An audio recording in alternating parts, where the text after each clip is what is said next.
Bonjour à tous, bienvenue dans cette nouvelle interview. Aujourd'hui, nous sommes accompagnés de Arnaud Perrier-Gustin. Enchanté. Bonsoir Alice. Donc, vous êtes fondateur de Blanc Bonnet. Oui, exactement. Enfin, fondateur. J'ai racheté Blanc Bonnet il y a 2 ans. Exactement. D'accord.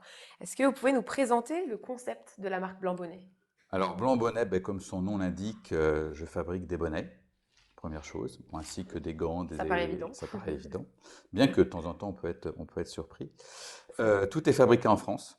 Hein. C'est une entreprise qui fête en 2023 15 ans, c'est 15 ans. Hein. Donc, ça fait 15 ans que Blanc Bonnet essaye de couvrir un maximum de clients avec des bonnets, bien sûr, chauds et tous fabriqués en France. D'accord. Qu'est-ce que vous proposez en particulier chez Blanc Bonnet? Ah ben, on a plus de 250 références au catalogue, donc il y a vraiment beaucoup de choix. On développe de plus en plus les bonnets éco-responsables. Donc on D'accord. essaye de travailler des fibres recyclées, upcyclées, de la laine française. Donc c'est vraiment un axe de développement qui est très important. D'accord. Comment est-ce que s'est déroulée votre rencontre avec l'entreprise Blanc Bonnet? Oh, c'est une longue histoire. Moi, j'ai travaillé 20 ans dans l'automobile. Donc, j'ai déjà eu plusieurs vies, comme beaucoup d'entrepreneurs. Puis, au bout de 20 ans, j'en ai eu marre. Donc, j'ai dit, que puis-je faire? Qu'est-ce que je fais? Puis, j'ai monté une agence de communication dédiée dans le Made in France. C'est quand même un changement assez différent. Oui et non, parce que je travaillais dans une grande entreprise, hein, dans l'automobile, Peugeot et Nissan pour les citer. Et D'accord. j'étais dans le monde de la communication et Ah, du d'accord. marketing. Donc, voilà, C'était quand même c'était quelque quand chose, même, d'accord. je partais pas De nulle de part. nulle part. Cette agence de com m'a permis vraiment de bien connaître l'univers et Les les enjeux. acteurs du Made in France.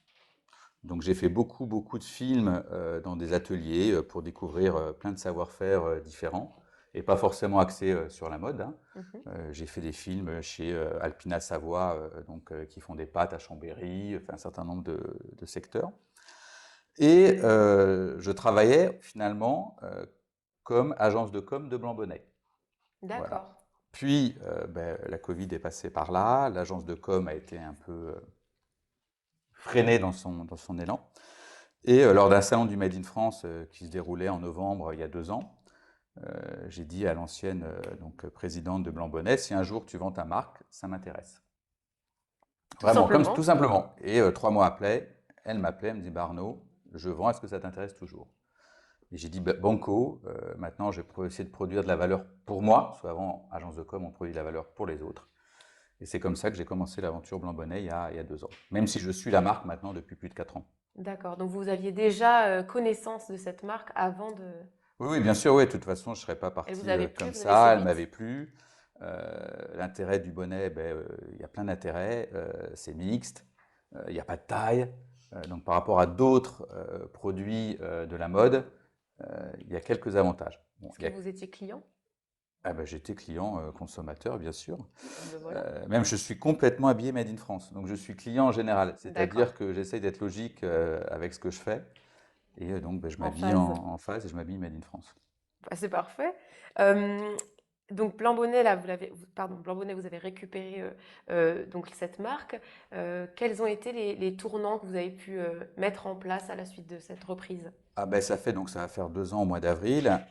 Je fonctionne étape par étape. Hein. La première étape a été l'année dernière de trouver un logisticien, Mhm. parce que tout était fait avant dans l'atelier et je voulais séparer les deux. Ensuite, il y avait 450 références, donc je ne sais pas si vous vous rendez compte, mais c'est énorme. Donc j'ai commencé à Ça a l'air. réduire la gamme pour avoir 250 références. Donc ça, c'était la première année. Il faut savoir que Blanc-Bonnet avait un réseau de vente de 150 boutiques déjà quand j'ai racheté. D'accord. Donc il y avait quand même déjà C'était du déjà travail installé. et il y avait quelque chose. Cette année, pardon, je fêtais mes 15 ans. Donc là, j'ai décidé de changer de logo. Donc j'ai D'accord. refait effectivement toute la plateforme d'identité visuelle de la marque. Pareil sur les bonnets, donc un certain nombre de choses. Développer tout ce qui est commerce B2B, hein, parce que le commerce B2C en ce moment, c'est plus ou moins compliqué. Donc il faut essayer de Oui. trouver d'autres canaux. Et pour l'année prochaine, je continue mon développement avec d'autres projets. Qu'est-ce qui vous distingue de vos concurrents sur ce marché? Alors, effectivement, si en ce moment vous circulez sur le web, il y a beaucoup d'offres de bonnets. Donc déjà, moi, ce qui est sûr, c'est que je fais 100% de mes bonnets en France. Il y a certaines marques qui jouent sur les deux tableaux. Donc ça, vous ne savez pas forcément, mais c'est le cas. D'accord, c'est intéressant. Après, j'ai une gamme qui est très très large. C'est-à-dire que je vous ai parlé des bonnets éco-responsables, Oui. mais je vais avoir une gamme urbaine, je vais avoir une gamme sportive, je vais avoir une gamme intemporelle. Donc je propose finalement un certain nombre de bonnets qui peuvent répondre à beaucoup d'utilisations. Oui. Voilà. Et de Euh, clientèle, finalement. et de clientèle. Donc ça, c'est un point. Mais le principal point de différenciation, c'est du Made in France. Et j'ai de plus en plus de matières éco-responsables produites en France. Donc pour viser à un 100% Made in France. Est-ce que parmi ces produits, vous avez des produits phares que vous aimez soit mettre en avant, soit que les clients apprécient particulièrement? Alors, ben, les produits éco-responsables marchent très bien. La laine française marche très bien. Aujourd'hui, c'est une demande. Ouais, Il y a une vraie demande. j'ai un bonnet en fil de jean recyclé. Donc ça, à chaque fois que j'en parle, ça surprend. Oui. Bon, le jean, hein, c'est du coton. Comment Donc, est-ce que ça... ben, c'est du Ah! coton, hein. Donc, on récupère les jeans, pardon, on les détruit, on refait des fibres et on les Et c'est tricote. tout aussi doux qu'un...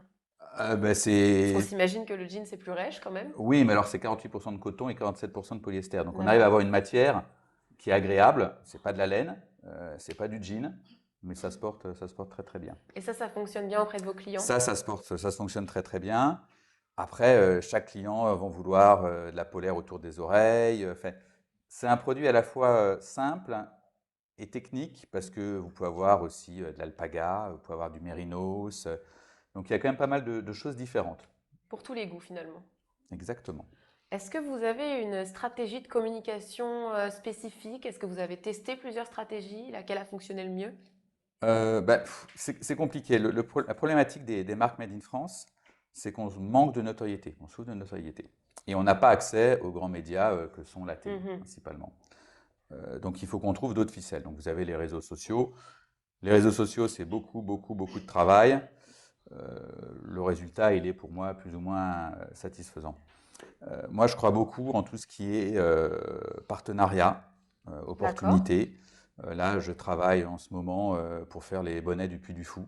Je les ai rencontrés lors du salon la salon du Made in France. Alors, c'est un test, comme ils me disent, mais voilà, je les ai rencontrés. Donc, Il y a une demande, il y a une demande. manifestement. Il y a une demande. Et dans les politiques RSE des entreprises, ça se développe de plus en plus. Et je passe mon temps en ce moment à répondre à des offres pour des bonnets, pour des séminaires, faire un certain nombre de choses.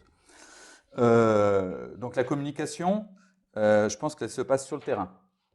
Il faut aller rencontrer les Principalement. personnes, se faire connaître et travailler avec comment dire, des acteurs importants. Petite histoire, je suis allé lors d'un cocktail il y a quelques semaines. J'ai appris la connaissance d'un appel d'offres de la part de Total pour avoir un corner de produits Made in France dans les stations Total. Ah oui, ça tombait bien. Ça tombait bien, j'ai répondu, je serai distribué dans quelques stations Total là prochainement. Félicitations. Merci. Super. Donc, mais je ne serais pas allé à ce cocktail, à cet événement, ça ne marchait pas. Donc, être entrepreneur, et comme vous dites, c'est une question que vous êtes sans doute me poser, c'est aller chercher l'opportunité, croire en sa bonne étoile et provoquer. Je pense que c'est le principe. Et après, la communication, elle va se faire petit à petit, sachant qu'à date, c'est principalement Internet, tout simplement. Aujourd'hui, est-ce qu'il y a des enjeux, des problématiques auxquelles vous faites face?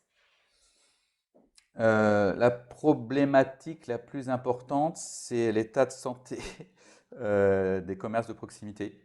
Oui, bien sûr. Des gros problèmes de trésorerie. Donc moi, j'ai quand même perdu une quarantaine de boutiques qui ne m'ont pas recommandé de bonnet cette année. Donc ça, c'est la problématique principale. C'est surtout Pourquoi est-ce que vous pensez que ça s'est produit? ben, la conjoncture, tout simplement, fait que les gens n'ont plus d'argent. Donc, on ne va C'est pas refaire ça. le monde ce soir, mais c'est le problème, Ouais. entre autres.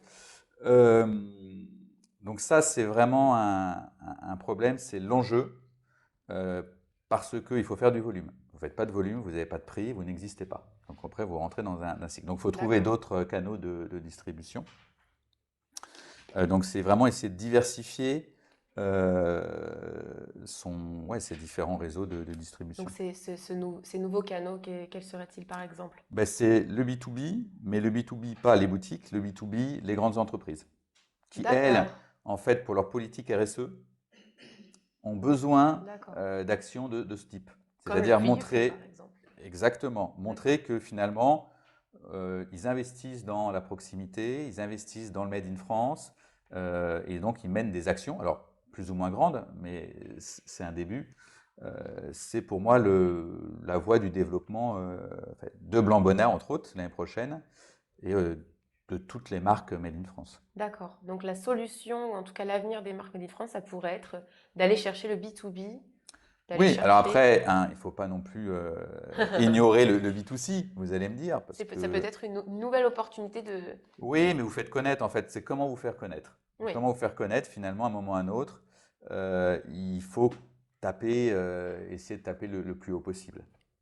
Pour finir cette interview, notre dernière question, quel conseil vous pourriez donner à un entrepreneur qui souhaite se lancer?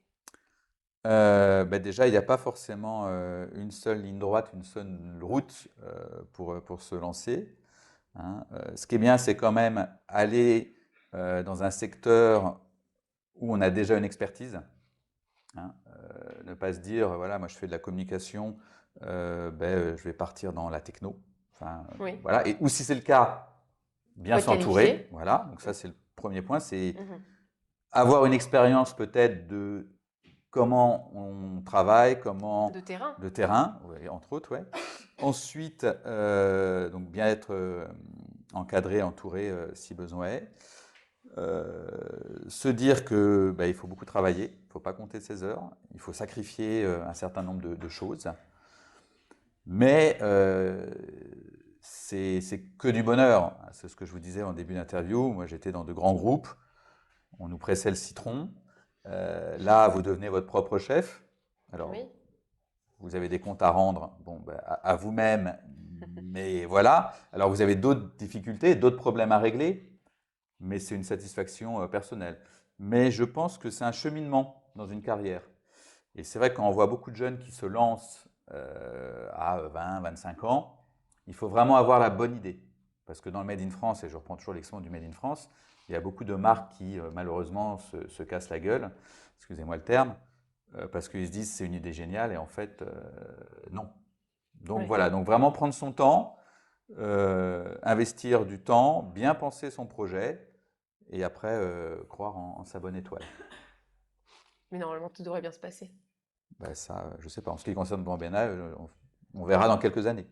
Mais finalement, Blanc-Bonnet, est-ce qu'il y a des projets à venir pour vous?